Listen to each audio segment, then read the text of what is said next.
Before we move into our topic today of scientific notation, I'm going to do a little bit of a review of the exponent activities that we were doing today during class. So if you would please, this first slide should have problems that you can answer pretty readily without my assistance. So pause your video and check back in a minute to see if your answers are correct. Cool. Thank you. Okay, these should be pretty simple.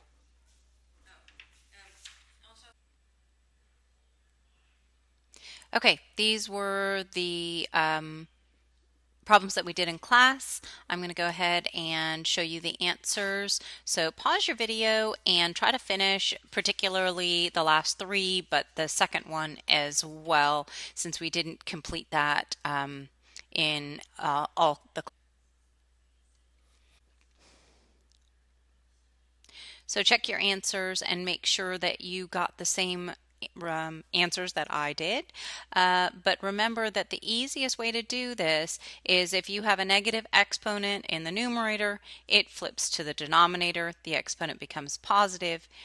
Here you see the b squared in the denominator. Here I've got a negative exponent in the denominator, so it's going to flip to the numerator and become positive. So I've got my c cubed up on the top. My d to the 6 didn't flip because it was negative. It was not negative. Being a positive exponent, it can stay right and has to stay right where it was. Remember that in order to be fully simplified, you cannot have a negative exponent. Actually going to be fairly simple.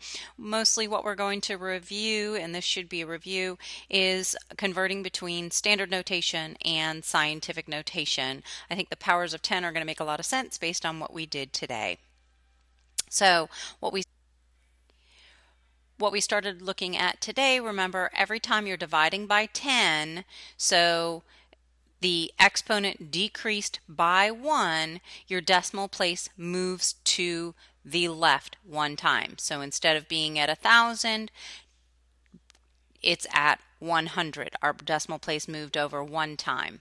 So our decimal place here from a 2 to a 1 exponent moved over one time. So I'm at 10. Again, moved over one time. Whoops. Likewise, as we multiplied by 10, so coming back this direction, every time our exponent increases by 1, so from -3 to -2, our decimal point moves to the right one place. So I've gone from 0.001, moved it to the right one place to 0.01. Okay? So simplest answer is to find 10 to the positive n, start at 1, move your decimal places n places to the right. If you have 10 to the negative n, start at 1 and move your n places to the left. So find each of these values. Go ahead, you should be able to just pause the slide and come up with your answers. Okay, so the simplest way of doing this would be, obviously based on what we did today, 1 over 10 squared or 1 over 100, but even easier, you start with a 1.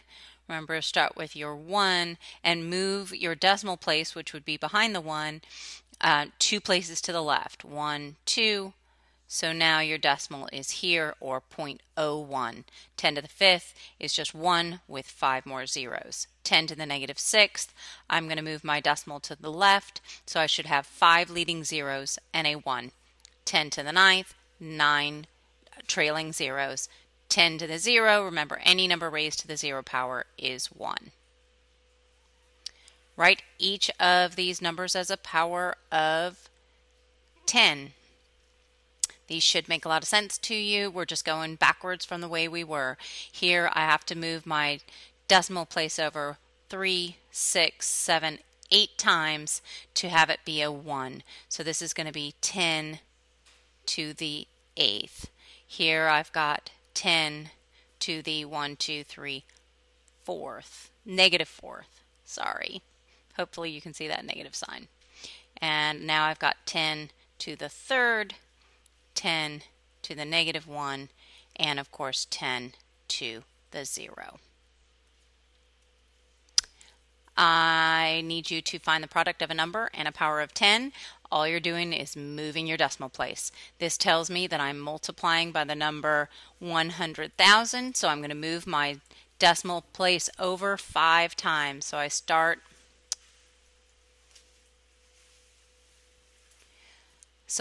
with 853.4. I move my decimal place 5 times, so 1, 2, 3, 4, 5. Put zeros in as necessary, and my final number will be 85,340,000. Here I'm moving my decimal place 2 to the left, so I'm going to move over 2 to the left. So my answer is 0.00163. Now I'm moving 3 to the left, so starting from here I move 1, 2, and 3. 0.467. This should all be review for you. So to write a number in scientific notation, remember that scientific notation is used when we've got very large or very small numbers. It just makes us easier to write. And when you're writing in scientific notation, there are 2 parts to my number. The first part is this number, 3.5 or 9.98. It's got to be a number between 1 and less than 10, greater than 1, less than 10. And then the second part is the power of 10. So here's my first part and then my power of 10.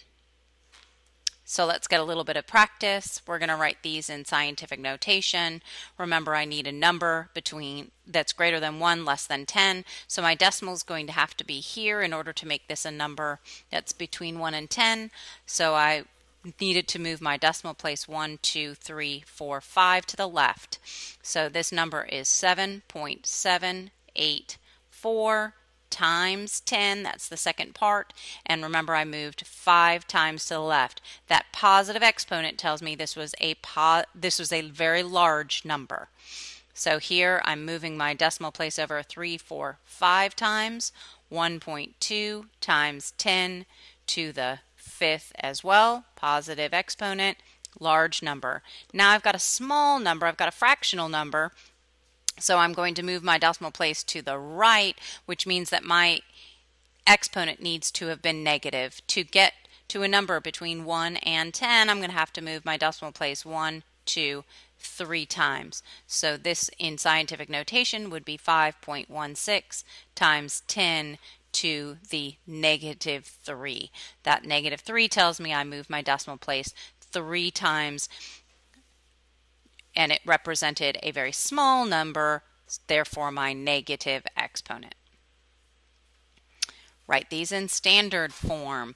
Again, I'm just going to undo the scientific notation. These are all correctly written in scientific notation between 1 and 10 times 10 to a power.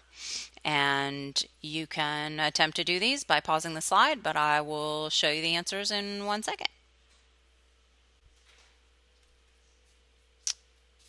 Okay, so one question you're going to be asked is to be able to order numbers in scientific notation. So in effect, you could find the value of each of these and then compare the values. A slightly quicker way of doing this might be to list the numbers in order by powers of 10 and then order the numbers that have the same power of 10. So notice my biggest numbers are going to be those ones here that both have a power of 6.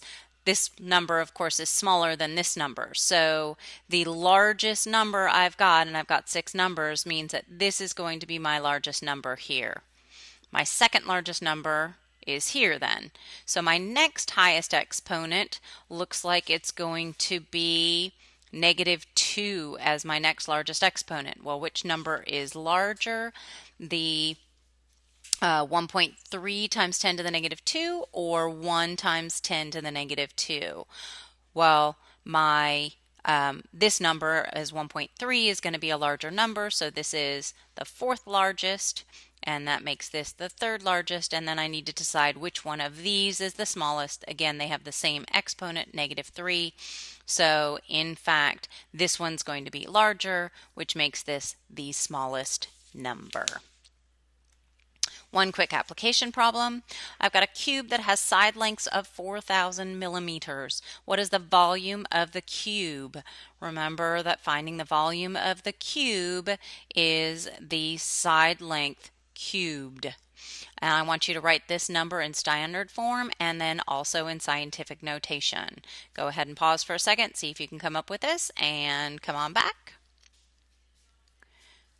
So I've got the number 4,000 cubed, which is equal to 64 with 9 zeros. To write that number in scientific notation, 6.4 times 10 to the, I've got 3, 6, 9. I'm moving over 10 spaces to make that number between 1 and 10. Okay, that's it. So hopefully you've gotten your practice B and problem solving complete for tomorrow, and we will continue working on scientific notation. Thanks a lot.